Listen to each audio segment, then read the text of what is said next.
The environment is often a forgotten victim of war. Since the 1990s, maybe 10% of ceasefire agreements have had a substantive aspect of environmental peacebuilding or environmental reconstruction.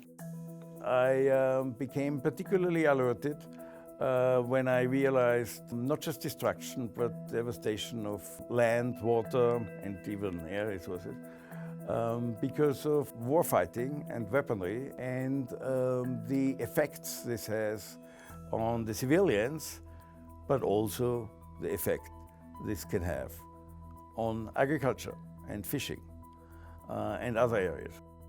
The Global Food and Water Security Project was created because there is a lack of research on armed conflict and the environmental impacts, particularly on food production and food security.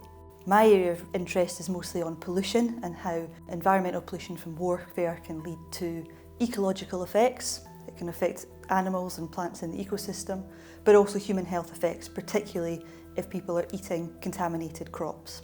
Most work on conflict focuses on the immediate aftermath of conflict. It's saving human lives at the time, and then it's looking at rebuilding. Very little research looks at actually how we reconstruct the environment after conflict and how we ensure that that environment that might have been heavily contaminated from bullets and oils from tanks and barracks, how we actually remediate that contamination and remove it so that it doesn't end up in the human food chain. If projectiles, bombs, rockets, ordnances hit the ground, and if the ground is soft and they don't explode, if they enter into a river and they don't explode, this mixture will slowly sort of disseminate into the earth and enter the groundwater level. Groundwater travels for hundreds of miles. And you can be really afar, nothing to do with the conflict. The moment you think you drink from a freshwater well, you might drink quite some substance. And you might really be affected through contamination and pollution. Although we have several studies worldwide in different global conflict zones, probably one of the most comprehensive we have and unprecedented is in Ukraine. And my colleague Anastasia Sploditel collected hundreds of samples in the front line during active conflict, which is very rare in terms of the data that we normally get from conflict zones. What we did with our samples was we tested for over 20 different contaminant elements, so metals, metalloids and other contaminants. And we found that the vast majority were elevated significantly in medium or high conflict intensity zones compared to no or low conflict. So we know that intense conflict causes pollution. This has a real generational impact because some of the pollutants, some of the heavy metals and some of the contamination in the ground because of weaponry and because of ordnances, detonated and non-detonated, are highly poisonous, especially when they are differently concentrated, and have prenatal and postnatal effects.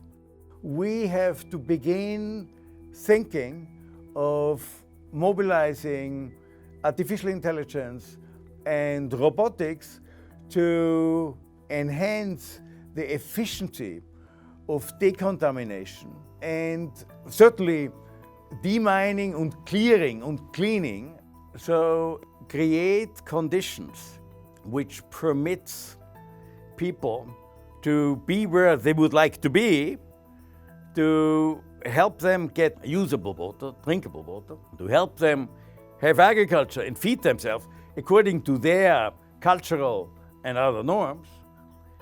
That will not only make them happy and stay, but it will counteract migration.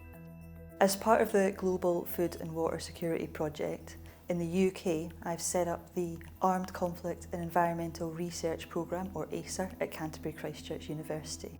We have an incredible network of collaborators across the globe, based on not just academics, but also our own students from the ACER programme, who are from a background in policy making, from NGOs, from educators, who all bring something different to the table and all help understand better this broad issue of environmental impacts of war.